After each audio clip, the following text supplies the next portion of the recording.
আজকে আমরা এসেছি ইলেকট্রোম্যাগনেটিজমের শেষের দিকটা। আজকে আমরা পুরোটা আলোচনা করব গ্যালভানোমিটার নিয়ে। অর্থাৎ তোমরা যখন প্র্যাকটিক্যাল করতে যাবে তখন ল্যাবে গিয়ে দেখবে অ্যামিটার অর্থাৎ যেটা প্রবাহ মাত্রা মাপে, ভোল্টমিটার যেটা পোটেনশিয়াল ডিফারেন্স বা বিভব প্রভেদ মাপতে সাহায্য করে, এবং কোনো একটা সার্কিটের মধ্য দিয়ে কারেন্ট যাচ্ছে কিনা অর্থাৎ প্রবাহ যাচ্ছে কিনা এটা জানার জন্য একটা গ্যালভানোমিটার আমরা ইউজ করব। তো সেই গ্যালভানোমিটার নিয়ে আমরা ডিটেলস জানবো আজকে। আমরা যখন কার্সফ সূত্র অর্থাৎ কার্সফের ল এই চ্যাপ্টারটা যখন আমরা দেখেছিলাম বা ইলেকট্রিক্যাল ইনস্ট্রুমেন্ট, সেই চ্যাপ্টারে আমরা দেখেছিলাম যে একটা হুইস্টন ব্রিজের একটা প্রিন্সিপাল কাজ করে। ওই প্রিন্সিপালের উপর ভিত্তি করেই আমরা বিভিন্ন ইলেকট্রিক্যাল ইনস্ট্রুমেন্টের সাহায্যে আননোন রেজিস্ট্যান্স অর্থাৎ অজানা রোধ বা আমরা পোটেনশিওমিটারের সাহায্যে আননোন ইএমএফ অজানা তড়িৎচালক বল আমরা নির্ণয় করেছিলাম। তো সমস্ত ক্ষেত্রেই কিন্তু একটা গ্যালভানোমিটার ইউজ হতো। তো সেই গ্যালভানোমিটার কি বা কত ধরনের হয় আর আমরা কোনটা ব্যবহার করি এটা আমরা প্রথমে একটু বলে দিই। খুব ইন্টারেস্টিং ব্যাপার আজকের ক্লাসটা, কারণ আমরা যেটা দেখি বিভিন্ন মিটারে, এমনকি ঘড়ির যে কাঁটা যেটা আমাদের হচ্ছে মোটর বাইকে থাকে স্পিডোমিটার, সেই যে কাঁটা, ওই ধরনেরই কাঁটা থাকে এই গ্যালভানোমিটার বা অ্যামিটার বা ভোল্টমিটারে। তো সেই কাঁটাটা কিভাবে ছিটকে যাচ্ছে বা কিভাবে তার ডিফ্লেকশন হচ্ছে এইগুলো আমরা জানবো আজকে। তো এই গ্যালভানোমিটারের মূল দুটো ভাগ, একটাকে বলবো আমরা মুভিং কয়েল, আর একটাকে বলবো moving magnet. Moving coil galvanometer are moving magnet galvanometer. তো প্রথমেই বলি, আমরা এখন ইদানিংকালে আমরা যা কিছুই ব্যবহার করছি সবই কিন্তু মুভিং কয়েল। তাহলে মুভিং ম্যাগনেট গ্যালভানোমিটারটা কি না, এই নামের মধ্যে আছে। এর বাংলাটা হচ্ছে চলো চুম্বক গ্যালভানোমিটার। চুম্বক বা ম্যাগনেট চলবে মানে মুভ করবে, এরকম নামটা বোঝাচ্ছে। তাহলে ম্যাগনেট মুভ করবে কখন না, যদি একটা ম্যাগনেটিক ফিল্ড তৈরি করে। থিওরিটা খুব সিম্পলভাবে আলোচনা করছে, একটু দেখো। এইরকম একটা হরাইজন্টাল একটা পাটাতন থাকবে অর্থাৎ একটা ফ্রেম, যেখানে একটা ম্যাগনেটিক নিডল বা চুম্বক শলাকা রাখা থাকবে NS। তাহলে আমরা ধরেই নিচ্ছি এই দিকটা N, এদিকটা S, এরকম একটা হরাইজন্টাল লেভেলে থাকবে।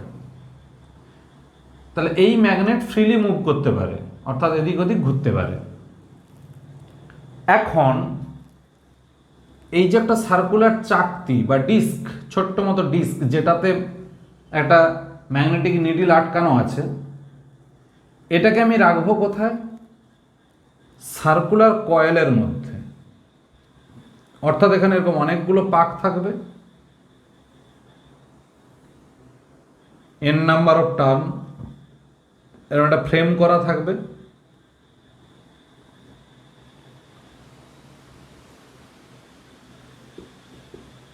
এখান থেকে অনেকগুলো তার পাক দিয়ে আমরা কি করব, এটাকে ব্যাটারির সঙ্গে যোগ করে দেব।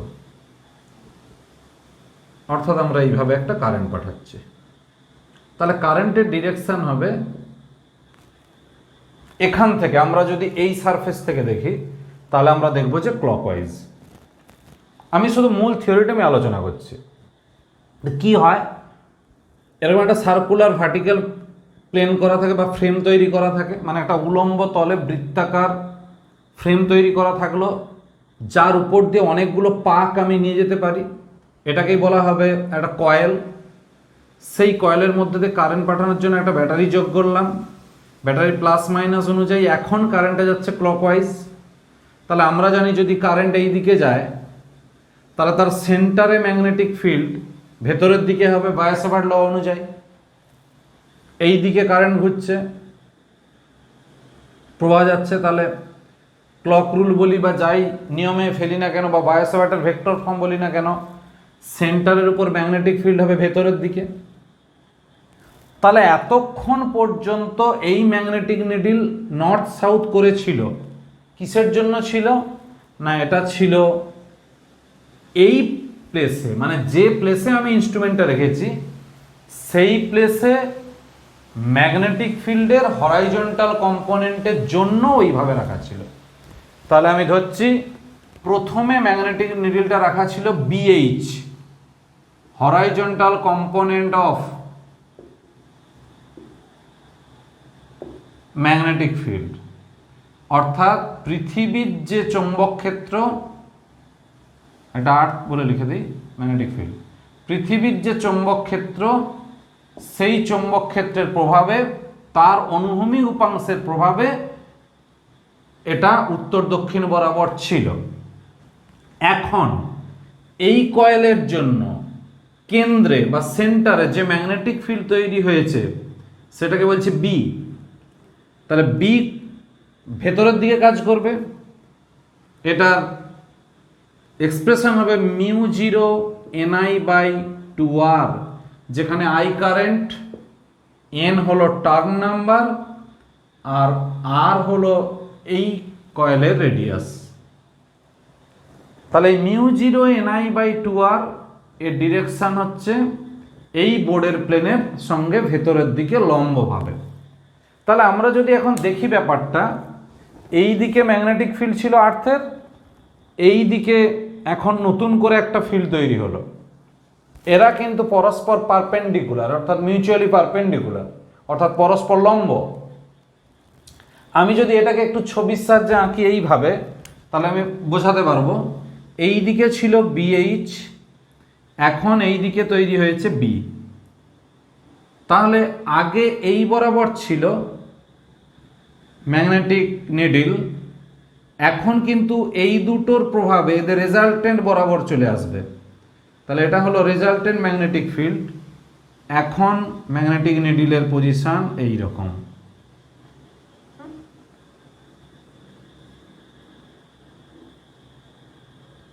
এই হলো থিটা। তাহলে এই যদি থিটা হয় তাহলে আমরা লিখতেই পারবো tan theta is equal to B by BH.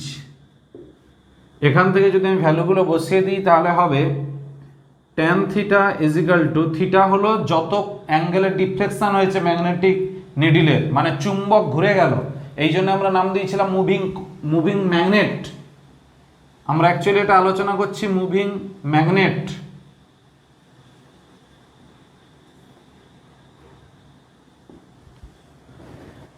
tan theta is equal to mu zero NI by two R, এটা বি, আর নিচে একটা বিএইচ ছিল।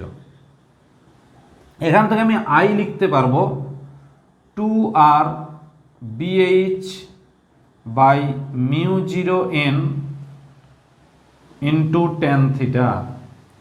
এই পুরোটাকে কনস্ট্যান্ট ধরে নেওয়া হলো কে, তাহলে আমরা লিখতে পারবো I is equal two K tan theta, যেখানে এই কে এর নাম হলো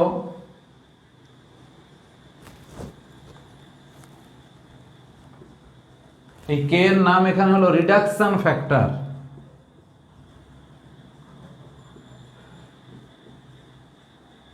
বাংলায় বলবো আমরা লঘু গুণক। তাহলে কে এর মধ্যে কি কি আছে আমি একটু দেখে নিই। কে এর মধ্যে আছে রেডিয়াস ওই কয়েলের, টার্ন নাম্বার মানে পাক সংখ্যা, এবং বিএইচ আছে আর্থের ম্যাগনেটিক ফিল্ড। তার মানে এখানে বোঝা যাচ্ছে যে আর্থের ম্যাগনেটিক ফিল্ড মানে পৃথিবীর চৌম্বক ক্ষেত্র বাদ দিয়ে বাকিটা ডিপেন্ড করছে ওই ইনস্ট্রুমেন্টের ওপর, সেই জন্য ওই কনস্ট্যান্টটাকে আলাদা করে দেওয়া হয়। তাহলে এই স্টেপটাকে আবার আমরা লিখতে পারি একটু অন্যভাবে, এইভাবে I is equal to BH, নিচে লেখা হবে mu zero N by two R into tan theta, এটাকে লেখা হয় BH/G, যেখানে জি এর নাম হলো গ্যালভানোমিটার কনস্ট্যান্ট, কারণ এইখানে গ্যালভানোমিটারের সমস্ত কিছু বৈশিষ্ট্য আমরা এখান থেকে পেয়ে যাচ্ছি, মানে যেটাকে বলবো আমরা ইনস্ট্রুমেন্টের ক্যারেক্টার, সেটা আমরা পাচ্ছি জি এর মধ্যে থেকে। জি = μ0n/2, আর n হচ্ছে টার্ন নাম্বার, আর হচ্ছে রেডিয়াস, আর μ0 কনস্ট্যান্ট 4π × 10⁻⁷ হেনরি পার মিটার, শূন্য মাধ্যমের চৌম্বক ভেদ্যতা বা ফ্রি স্পেসের পারমিএবিলিটি। তো এখন যেটা বলা, তাহলে আমরা ফাইনালি যেটা দেখতে পেলাম যে I = K tan θ বা I = tan θ। তাহলে কারেন্টের ভ্যালুটা ডিপেন্ড করলো থিটার ওপর, মানেই আমরা বলতে পারবো যে অ্যাঙ্গেলে ডিফ্লেকশন হবে তার ট্যানজেন্টের ভ্যালু কারেন্টের সঙ্গে ডাইরেক্টলি প্রপোর্শনাল। এই এক্সপ্রেশন থেকেই আমরা ডাইরেক্ট বুঝতে পারবো যে আমি ডিফ্লেকশন জানতে পারলেই হচ্ছে না, তার ট্যানজেন্টের ভ্যালু হিসাব করে আমাদেরকে গ্রাফ আঁকতে হবে বা আমাদেরকে যে কোনো ভ্যালু ডিটারমাইন করতে হবে, মানে নির্ণয় করতে হবে। সেই জন্য এটা একটু অসুবিধাজনক হচ্ছিল বলেই আমরা এটাকে সরিয়ে দিয়েছি। আরও এর অসুবিধা আছে, আমরা সেটা বলছি এখন, যে এই যন্ত্রটা শুধুমাত্র সেন্সিটিভ হবে একটা পার্টিকুলার অ্যাঙ্গেলের জন্য। সেটা আমরা হিসাব করে দেখাচ্ছি যে কত হয়।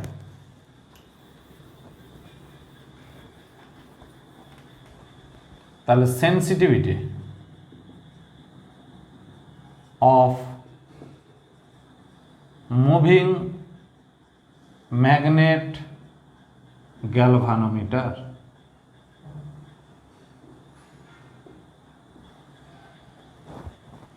I = K tan θ। তাহলে আমি যদি খুব স্মল অ্যামাউন্টের ডিফ্লেকশন ঘটাতে চাই তাহলে স্মল অ্যামাউন্ট কারেন্ট লাগবে, সেই জন্য DI = K tan θ ডেরিভেটিভ হয় sec² θ d θ। আমি এবার এটা 1 নম্বর, এটা 2 নম্বর দিলাম, 2কে 1 নম্বর দিয়ে ভাগ করে দিলাম, তাহলে আমরা কি পাচ্ছি DI/I = sec² θ d θ by tan θ।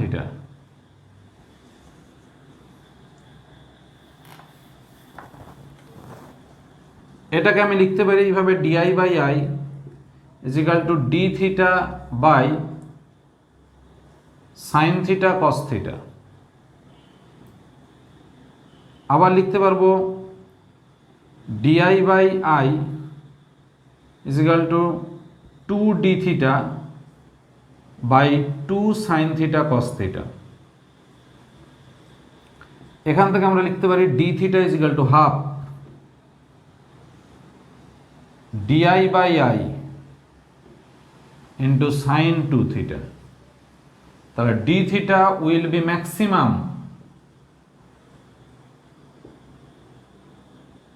for a certain value of DI/I, মানে আমি DI/I এর একটা নির্দিষ্ট মান নেব, তার জন্য d θ যত বেশি হবে, মানে এই অ্যাঙ্গেলটা যত বেশি হবে তত আমি ভালোভাবে বুঝতে পারবো যে কারেন্টটা যাচ্ছে কিনা। অর্থাৎ d θর ভ্যালু যখন সর্বোচ্চ হবে, মান যখন সর্বোচ্চ হবে, তখনই বলবো যে এই যন্ত্রটা সবথেকে বেশি সেনসিটিভ বা সুবেদী। এটা কখন হবে? when sin 2 θ = 1। এখান থেকে থিটা পেয়ে গেলাম 45 ডিগ্রি। তার মানে একমাত্র 45 ডিগ্রি অ্যাঙ্গেলের জন্যই আমি কিন্তু সবথেকে বেশি এই যন্ত্রটা সুবেদী বা সেনসিটিভ হিসাবে পাবো। তাহলে এটা একটা ড্রব্যাক, মানে এটা আমাদের একটা বলতে পারি ব্যর্থতা। তাহলে এই যন্ত্রটা প্রথমত ডিপেন্ড করছে আর্থের প্লেসের ওপর। তাহলে আমি সব জায়গায় নিয়ে গিয়ে কাজ করাতে পারবো না, কারণ ওই কনস্ট্যান্টের মধ্যে একটা BH ফ্যাক্টর থেকে গেছে, যেটা আর্থের বিভিন্ন প্লেসে বিভিন্ন হবে। 2 নম্বর, এটা 45 ডিগ্রি অ্যাঙ্গেলের ক্ষেত্রেই সেনসিটিভ, মানে সুবেদী। আর 3 নম্বর একটা ফ্যাক্টর আমরা দেখেছি যে I = tan θ, মানে ডিফ্লেকশন বের করে, মানে বিক্ষেপ কোণ বের করে তার আবার ট্যানজেন্টের ভ্যালু বের করে আমাকে ক্যালকুলেট করতে হয়। তো এই সমস্ত অসুবিধাগুলো থাকার জন্য আমরা কিন্তু মুভিং ম্যাগনেট বা চলক চুম্বক গ্যালভানোমিটারকে আমরা অ্যাভয়েড করে দিলাম। আমরা চলে গেলাম মুভিং কয়েল গ্যালভানোমিটারে।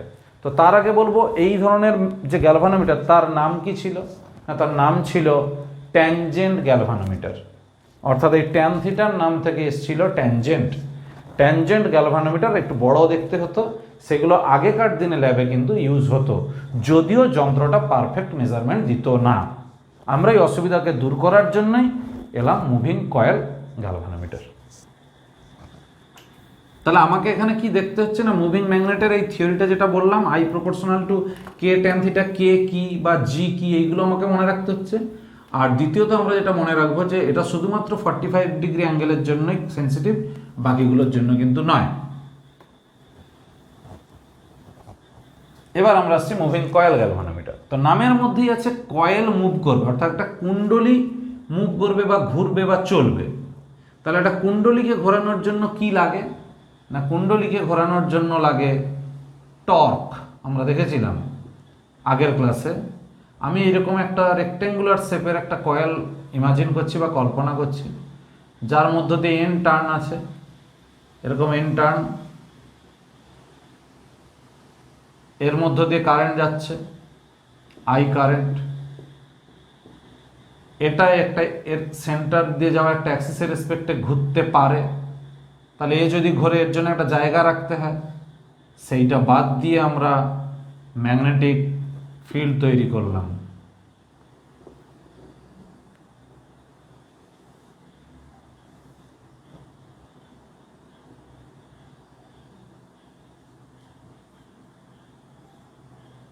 এখন মাঝখানে একটা চোঙাকৃতি অংশ, একটা ফাঁকা অংশ তৈরি হয়ে গেছে, যেখানে এই কুণ্ডলী ফ্রিলি মুভ করতে পারে।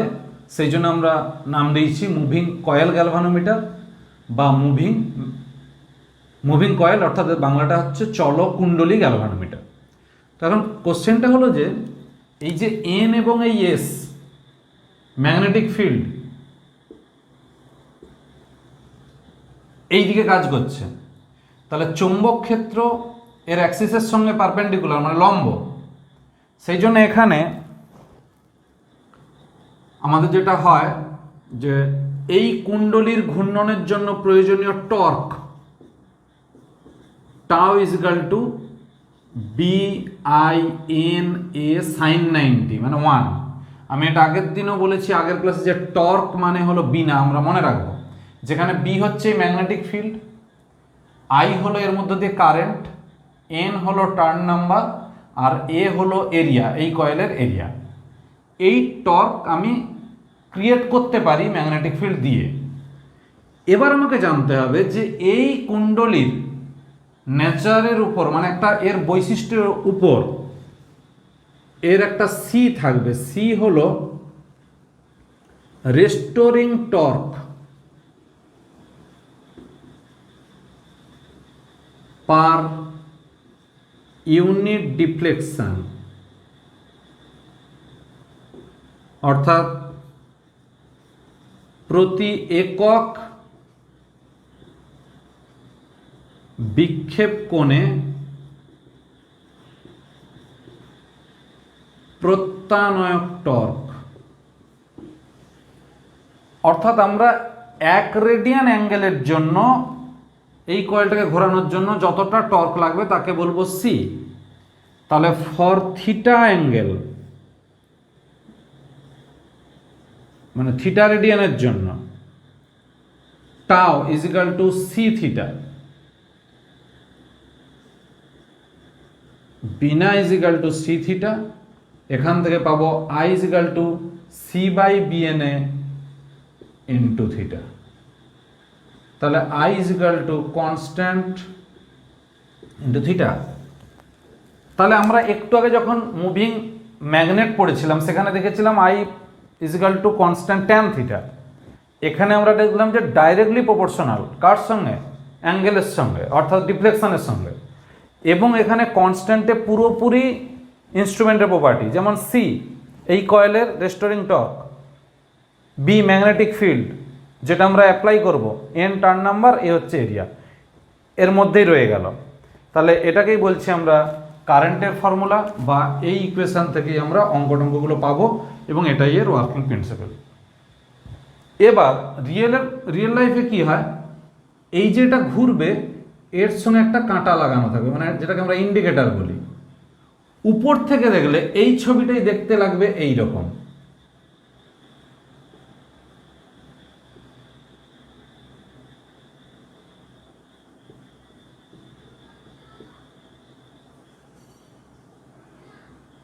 উপর থেকে দেখলে এই রকম দেখাবে, অর্থাৎ আমরা এই সূচক কাঁটা বা ইন্ডিকেটর কাঁটাটা আমরা দেখতে পাবো তখন। এটা কিন্তু উপর থেকে দেখা যাচ্ছে, মানে এখান থেকে যদি দেখি, আর সাইড থেকে দেখলে আমরা এইরকম পাবো। তাহলে এটাকেই বলবো আমরা মুভিং কয়েল গ্যালভানোমিটারের কনসেপ্ট। এবার আসছি, এখানে কিন্তু সেন্সিটিভিটি এরকম 45 ডিগ্রি অ্যাঙ্গেলের জন্য স্পেশালি থাকবে, আর কোনো অ্যাঙ্গেলের জন্য নয়, এরকম ব্যাপারটা নয়। এখানে হবে I = c theta by BNA, theta by I, এটাকে বলে কারেন্ট সেন্সিটিভিটি। তাহলে এর ফর্মুলা কি হলো, তাহলে থিটা বাই আই হলো বিএনএ বাই সি। অর্থাৎ যত আমি ম্যাগনেটিক ফিল্ড ইনক্রিজ করবো, মানে বাড়াবো, বা টার্ন নাম্বার বা পাক সংখ্যা বাড়াবো বা এরিয়া বাড়াবো, তত কিন্তু আমার থিটা বাই আই এর ভ্যালুটা বাড়তে থাকবে, মানে সেন্সিটিভিটি বাড়বে। সি যত কম হবে, যত রেস্টোরিং টর্ক কম হবে, তত কিন্তু আমার মানে প্রত্যানয়ক টর্ক যত কম হবে, তত সেন্সিটিভিটি বাড়বে। ঠিক একইভাবে theta by V = theta by I R = BNA by C R, এটাকে বলবো ভোল্টেজ সেন্সিটিভিটি। সেন্সিটিভিটি মিনস হচ্ছে যে আমি সার্টেন একটা কারেন্টের জন্য যত বেশি বেশি থিটার ভ্যালুটা হবে, মানে একটা সার্টেন অ্যামাউন্ট কারেন্টের জন্য যে যন্ত্র যত বেশি বেশি ডিফ্লেকশন দেখাবে, তত তার কারেন্ট সেন্সিটিভিটি বেশি। ঠিক একইভাবে একটা সার্টেন ভোল্টেজের জন্য যে ইনস্ট্রুমেন্ট যত বেশি বেশি অ্যাঙ্গেলের ডিফ্লেকশন দেখাবে, সেটাকেই বলবো আমরা ভোল্টেজ সেন্সিটিভিটি। তাহলে কার উপর ডিপেন্ড করে ভোল্টেজ সেন্সিটিভিটি, কার উপর ডিপেন্ড করে কারেন্ট সেন্সিটিভিটি, সেটা আমরা রাউন্ড করে দেখালাম। তাহলে এটাই হলো এর ফর্মুলা। এখানে কনস্ট্যান্টটা কে থাকবে সেটা আমরা দেখে নেব, বাকি কী থাকবে। দুটো সেন্সিটিভিটির ফর্মুলা আমরা মনে রাখলেই হবে। এবার আমরা দেখছি যে ওর থেকে এখানে কি সুবিধা পেলাম। আমরা মুভিং ম্যাগনেটে দেখেছিলাম প্রপোর্শনাল টু ট্যান থিটা, এখানে দেখছি থিটা, তাহলে এটা অনেক সুবিধা, ডাইরেক্টলি প্রপোর্শনাল। ওখানে দেখছিলাম 45 ডিগ্রি অ্যাঙ্গেলের জন্য সেন্সিটিভ, এখানে আমরা দেখব যে কোনো অ্যাঙ্গেলের জন্য সেন্সিটিভ। ওখানে আমরা দেখেছিলাম যে প্লেসের উপর ডিপেন্ড করে, কারণ সেই প্লেসের ম্যাগনেটিক ফিল্ডের হরাইজন্টাল কম্পোনেন্টটা আমার লাগতো। এখানে কিন্তু প্লেসের উপর ডিপেন্ড করছে না, পুরোটাই ইনস্ট্রুমেন্টের প্রপার্টির উপর, অর্থাৎ যন্ত্রের সমস্ত কিছু বৈশিষ্ট্যের উপর ডিপেন্ড করছে। তাহলে এই পয়েন্টগুলো যদি আমরা মনে রাখি, তাহলে কিন্তু আমরা দুটো গ্যালভানোমিটারের আমরা ডিফারেন্সও তৈরি করে নিতে পারবো। এবার আসছি, এই থিটাটা আমরা আর অন্য কিভাবে পেতে পারি। এই যে ডিফ্লেকশন হচ্ছে সূচক কাঁটার, এটা যদি কোনো লাইট সেন্সারের ডিফ্লেকশন হয়, যেমন আমি একটু উদাহরণ দিয়ে বলছি,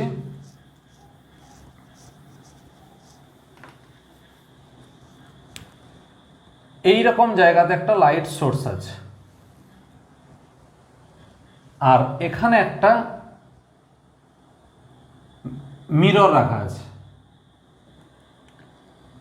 এই লাইট সোর্সটা যাবে মিররের উপর পড়বে, এটা একটা 3D কনসেপ্ট ভাবতে হবে। আর এখানে একটা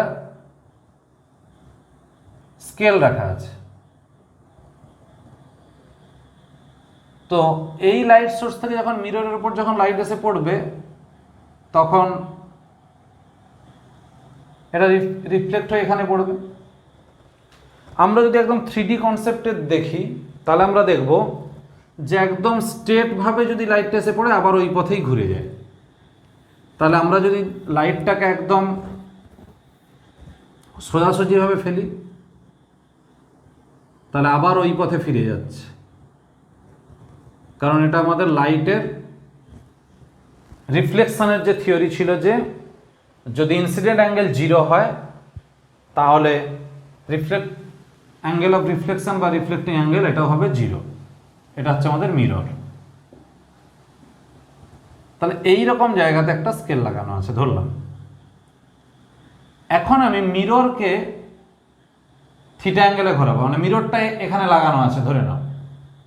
তাহলে মিররটা যদি আমি থিটা অ্যাঙ্গেলে ঘুরিয়ে দিই, তাহলে এই রিফ্লেক্টিভ রে বা রিফ্লেক্টেড রে এটা 2 থিটা কোণে ঘুরে আসবে, অর্থাৎ এই অ্যাঙ্গেলটা হয়ে যাবে 2 থিটা। স্কেল থেকে মিররের ডিস্টেন্স ডি, আর এই সেপারেশনটা যদি স্মল ডি হয় তাহলে 2 theta is equal to D by D, যেখানে থিটা পাবো ডি বাই 2d। এই যে থিটার ভ্যালু, এটা আমরা ওই আয়ের যে ফর্মুলাতে ছিল C by BNA into theta, সেই থিটার ভ্যালুটা আমরা কিন্তু বসাতেই পারি এখানে। তাহলে C by BNA into D by 2d। এটা শুধুমাত্র মিরর দেওয়া গ্যালভানোমিটার, যার নাম হলো ডি আর্সেনভাল গ্যালভানোমিটার। ডি আর্সেনভাল গ্যালভানোমিটার, সেই গ্যালভানোমিটারে আমরা একমাত্র এই থিওরিটা অ্যাপ্লাই করতে পারি, অন্য কোনো ক্ষেত্রে নয়। আমি আবারও বলছি, এই কয়েলটা আরও সেন্সিটিভ করার জন্য এখানে আমি একটা মিরর রাখবো। যখনই কয়েলের রোটেশন হবে তখনই মিররের রোটেশন হবে। মিরর যদি থিটা অ্যাঙ্গেলে ঘুরে যায় তাহলে রিফ্লেক্টেড রে মানে প্রতিফলিত রশ্মি 2 থিটা কোণে ঘুরবে। এটা আমরা লাইটের যা হচ্ছে বৈশিষ্ট্য সেখান থেকে পাবো, লাইট চ্যাপ্টারে পাবো। 2 থিটা কোণে ঘুরে এলে আমাদের এই ছবি থেকে আমরা পাচ্ছি, যদি ডি ডিসপ্লেসমেন্ট হয়, মিরর থেকে যদি স্কেলের ডিস্টেন্স ক্যাপিটাল ডি হয় তাহলে ডি বাই ডি, সেখান থেকে থিটা পেয়ে গেলাম, থিটার ভ্যালুটা বসালে এটা। এই হলো আয়ের আর একটা ফর্মুলা। এটা শুধুমাত্র ডি আর্সেনভাল গ্যালভানোমিটার বা মিরর দেওয়া গ্যালভানোমিটারের জন্য। এবার আমরা আসছি মুভিং কয়েল আর মুভিং ম্যাগনেটের ডিফারেন্স।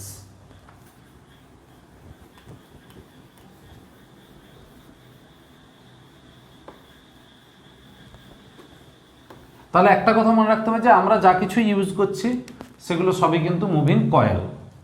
তাহলে মুভিং ম্যাগনেট বা চলো চুম্বক হলে কি হয়, আমি জাস্ট পয়েন্ট আকারে বলবো এটা, তোমরা একটু ভাষাগুলো লিখে নিও। মুভিং কয়েল, এখানে 1 নম্বর পয়েন্ট হবে মুভিং ম্যাগনেটে current proportional to tan theta, অর্থাৎ অ্যাঙ্গেল অফ ডিফ্লেকশনের ট্যানজেন্টের সঙ্গে ডাইরেক্টলি প্রপোর্শনাল। এখানে হবে আই প্রপোর্শনাল টু থিটা। 2 নম্বর, এখানে ডিফ্লেকশন বা current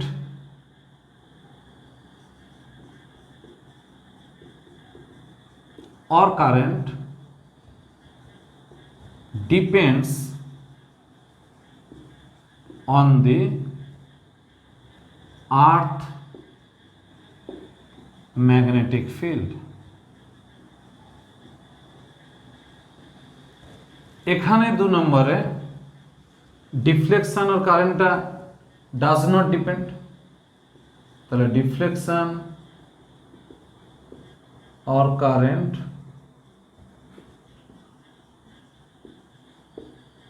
does not depend Earth's magnetic field,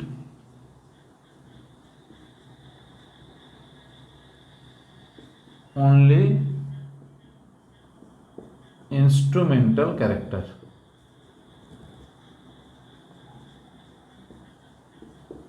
3 নম্বর, এখানে আমরা দেখলাম sensitive for only 45 degree deflection, মানে শুধুমাত্র 45 ডিগ্রি বিক্ষেপের জন্যই সেন্সিটিভ। এখানে কিন্তু সেন্সিটিভ ফর অল অ্যাঙ্গেলস। আর একটা আমরা বলতে পারি 4 নম্বরে এর সেন্সিটিভিটি লো,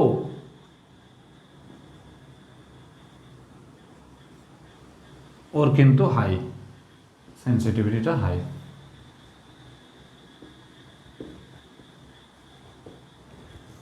এইভাবে আমরা দুটোর কম্পেয়ার করতে পারি এবং সব দিক থেকে কম্পেয়ার করলে আমরা কিন্তু মুভিং কয়েলটা ভালো পাচ্ছি, এটাও আমরা বলতে পারি।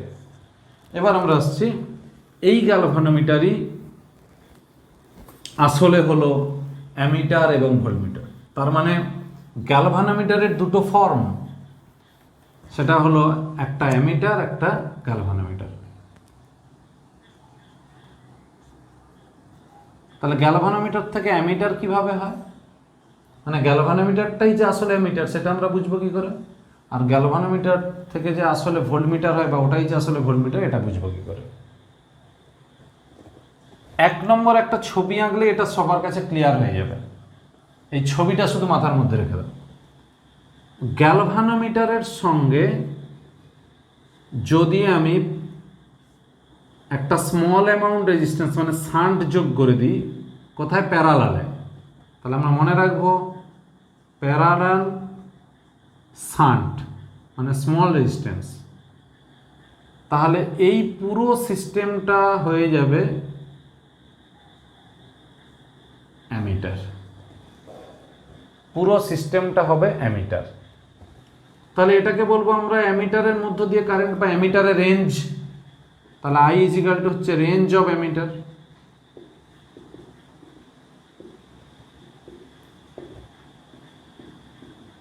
IG maximum current through galvanometer,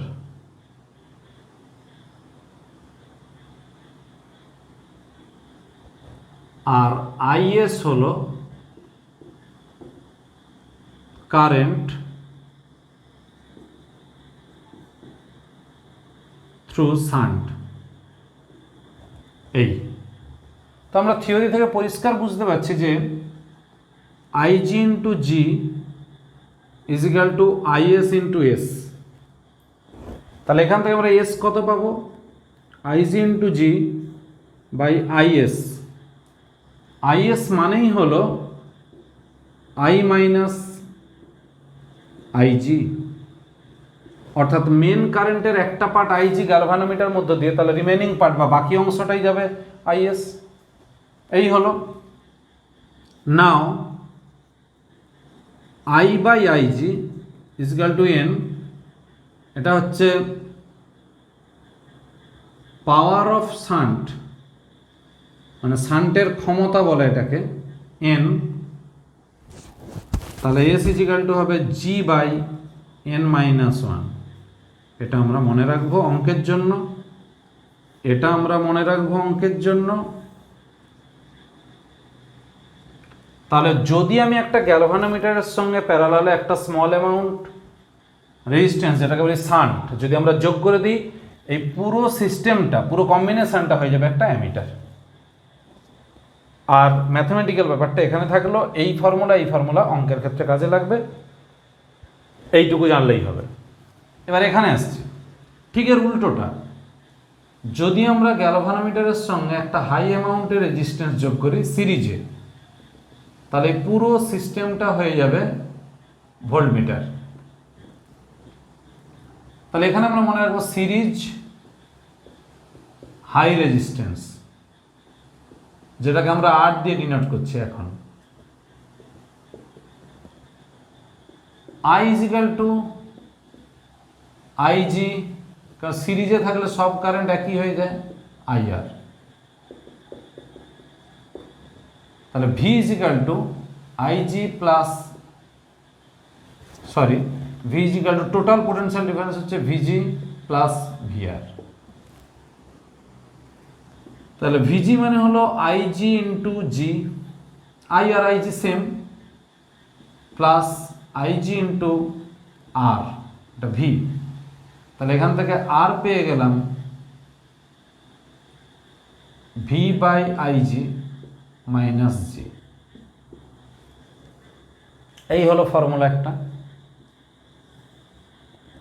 এটা মানেই হলো, আবার নিচের লাইনে লিখছি, V minus IG into G by IG মানেই হলো V মাইনাস VG পুরোটা বাই IG। এই ফর্মুলাগুলো কাজে লাগবে। নাও V বাই VG এটাকে বলে N, এটা হচ্ছে পাওয়ার অফ রেজিস্ট্যান্স বা আমরা বলতে পারি ভোল্টমিটারের ক্ষমতা যেটা। তাহলে সেক্ষেত্রে হবে R ইজিক্যাল টু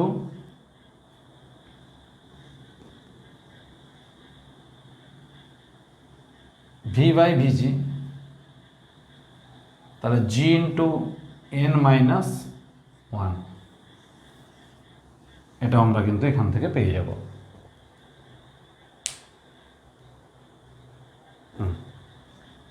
তাহলে এই ফর্মুলা এবং এইগুলো সবগুলো আমরা মনে রাখলে অঙ্ক করতে পারবো। আর মেন ডিফারেন্সটা যেটা আমরা পেলাম যে গ্যালভানোমিটারেরই দুটো ফর্ম, যদি আমরা প্যারালালে একটা স্মল অ্যামাউন্টের রেজিস্ট্যান্স বা শান্ট যোগ করি তাহলে পুরো সিস্টেমটা অ্যামিটার হবে, যদি আমরা সিরিজে একটা হাই অ্যামাউন্টের রেজিস্ট্যান্স যোগ করি তখন পুরো সিস্টেমটা হয়ে যাবে ভোল্টমিটার। তাহলে এখন আমরা বলতে পারবো যে অ্যামিটারের আসলে রেজিস্ট্যান্সের ভ্যালু খুব কম হয়, কারণ এটা হচ্ছে প্যারালাল কম্বিনেশন, সমান্তরাল সমবায়ে তুল্যরোধের মান কম হয়, আর শ্রেণী সমবায়ে তুল্যরোধের মান বেড়ে যায়, সেই জন্য ভোল্টমিটার রোধ খুব বেশি। এই দুটো এদের মেকানিজম, এদের পুরো থিওরিটা আমরা দেখব। এবার আমরা ভোল্টমিটার আর গ্যালভানোমিটারের থিওরিটাতে আসছি।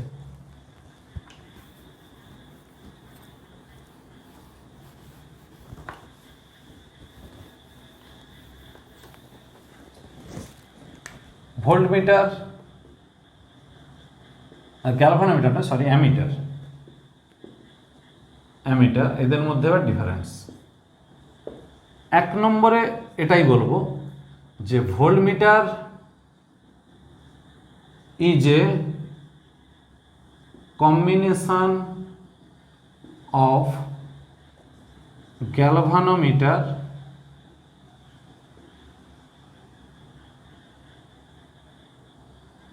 With shunt in parallel. তাহলে আমি এটাকে বাংলায় বললে কি হবে, যে গ্যালভানোমিটারের সঙ্গে সমান্তরালে শান্ট, এই ব্যবস্থাটাই হলো,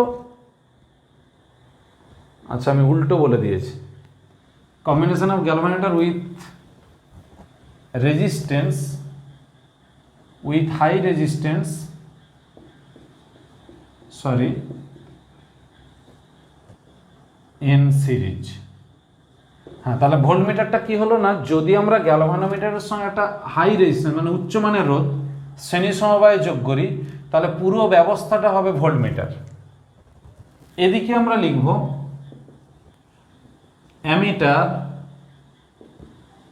is a combination of galvanometer with shunt in parallel. 2 নম্বরে voltmeter is of high resistance,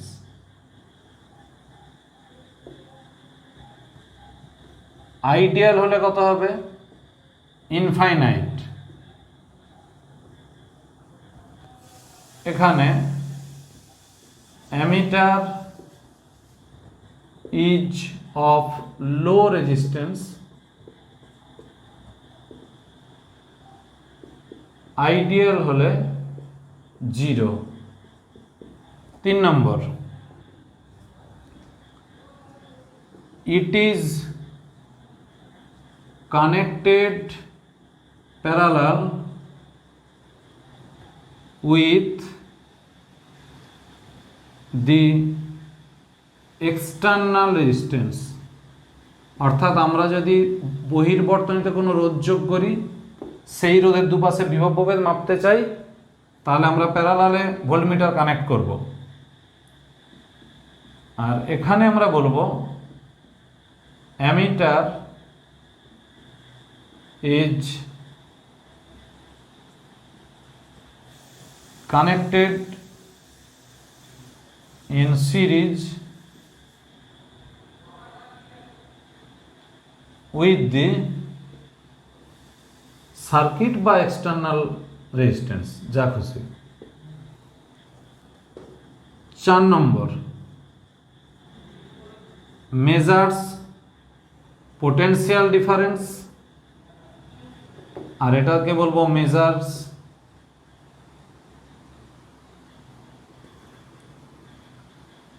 এটা হচ্ছে পোটেনশিয়াল ডিফারেন্স। এখানে কি মেজার করে, কারেন্ট। এই হলো আজকের ক্লাস, এত দূরই থাকবে। অর্থাৎ আমরা গ্যালভানোমিটার পোর্শনটা পুরোটাই আমরা শেষ করলাম। শুধু আর একটাই কথা বলবো, আমরা যে মুভিং কয়েল আর মুভিং ম্যাগনেট যেটা পড়লাম তাদের প্রিন্সিপাল, একটা স্টার চিহ্ন দিয়ে বলছি, মনে রাখবে। প্রিন্সিপাল হলো মুভিং ম্যাগনেট যখন বলবো,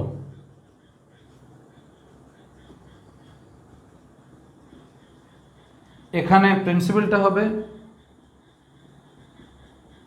ম্যাগনেটিক এফেক্টস অফ কারেন্ট, অর্থাৎ প্রবাহের চুম্বক ক্রিয়া। প্রবাহের দরুন একটা চুম্বকীয় ফল তৈরি হয়, সেখানে ম্যাগনেট রাখা থাকলে ছিটকে যায়। আর মুভিং কয়েলের বেলা কি হবে, effects of magnet on current, অর্থাৎ কারেন্টের ওপর ম্যাগনেটের এফেক্ট।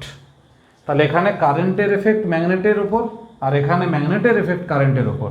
এই প্রিন্সিপালটা আমরা মনে রাখবো মুভিং ম্যাগনেট, মুভিং কয়েল, গ্যালভানোমিটারের ক্ষেত্রে। আর যা যা আজকে বললাম পুরো ক্লাসটা ভালো করে দেখবে।